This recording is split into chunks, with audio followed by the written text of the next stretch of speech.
Friends, आज की video में हम जंग आलूद पेच को खोलने का तरीका सीखेंगे।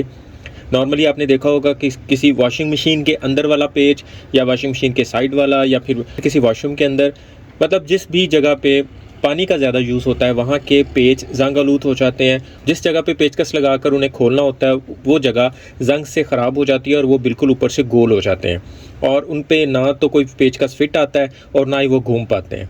मोस्टली ये चीज़ वॉशिंग मशीन के अंदर वाले इस फूल में होती है। बहुत दफ़ा ऐसा होता है कि वॉशिंग मशीन तो काम कर रही होती है, उसकी मोटर चल रही होती है, नीचे वाली मोटर और उसका चक्का तो घूम रहा होता है, लेकिन मशीन के अंदर उसका ये व्हील नहीं घूम रहा होता क्योंकि हर वक्त पानी में चलने की वजह से इसका ये पेच बिल्कुल जंग आलूद हो चुका होता है। तो इस तरह के किसी भी पेच को खोलने के लिए इसका एक आसान तरीका मैं आपको बता देता हूँ। अस्सलाम वालेकुम फ्रेंड्स, मैं हूँ शहजाद मुगल और आप देख रहे हैं टेक्नोलॉजी यूट्यूब चैनल।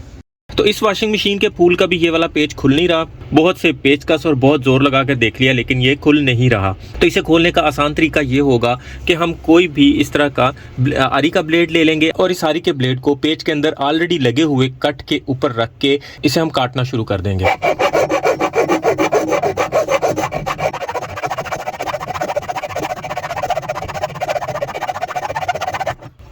थोड़ी ही देर में आप देखेंगे कि इस तरह का कट लग जाएगा और इस कट के अंदर अब हम कोई भी बड़े साइज़ का पेचकस यूज़ करेंगे। जो भी आप पेचकस यूज़ करें उस पेचकस का मुंह भी आगे से गोल नहीं होना चाहिए, वो भी बिल्कुल फ्लैट होना चाहिए। समटाइम यहाँ चार मुंह वाला पेच भी लगा होता है, समटाइम चाबी वाला पेच भी लगा होता है, लेकिन जंग लगने के बाद इसे इसी तरीके से ही खोला जा सकता है। और अगर आप चार मुंह वाले पेचकस से इसे खोलना चाहते हैं तो इसी तरह एक और कट क्रॉस में लगा दें, यानी एक कट इस तरह लगा दें और एक कट इस तरह लगा दें, तो फिर आप चार मुंह वाले पेचकस से भी इसे खोल सकते हैं।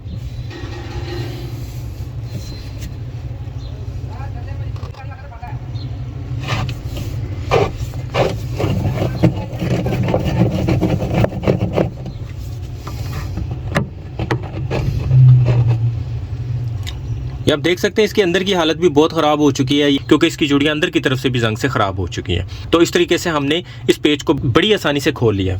इस व्हील को बाहर निकालने का भी तरीका मैंने ऑलरेडी एक वीडियो में बताया, मैं आपको एक दफ़ा फिर बता देता हूँ। कोई भी इस तरह की डोरी लें, उस डोरी को इसकी एक साइड उठा के उसके नीचे से गुजार दें, नीचे से गुजारें और सेंटर में ले आएँ, सेंटर में ले आएँ और इसको यहाँ से ऐसे पकड़ लें। जब ये सेंटर में ले आएंगे, यहाँ से पकड़ लेंगे, उसके बाद इसको इस तरह आप ज़ोर लगाते जाएंगे, इस तरह ज़ोर लगाएंगे तो ये व्हील बाहर आ जाएगा।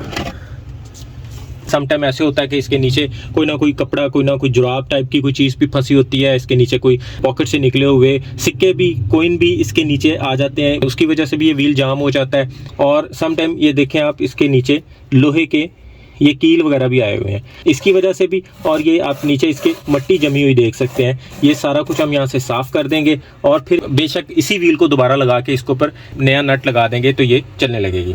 आप देख सकते हैं ये वाला पेच भी जंग से बिल्कुल ख़राब हो चुका है, इसी तरह ये पेच भी ख़राब हो चुका है।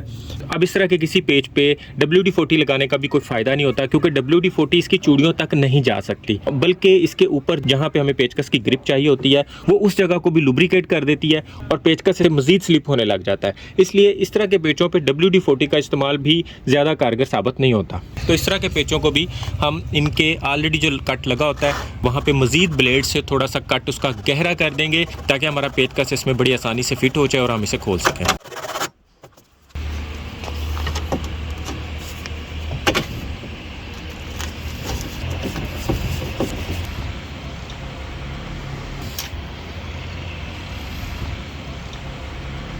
उम्मीद है वीडियो आपकी समझ में आई होगी, आपके बहुत काम आएगी। वीडियो पसंद आए तो इसे लाइक और दोस्तों में शेयर लाजमी कीजिएगा।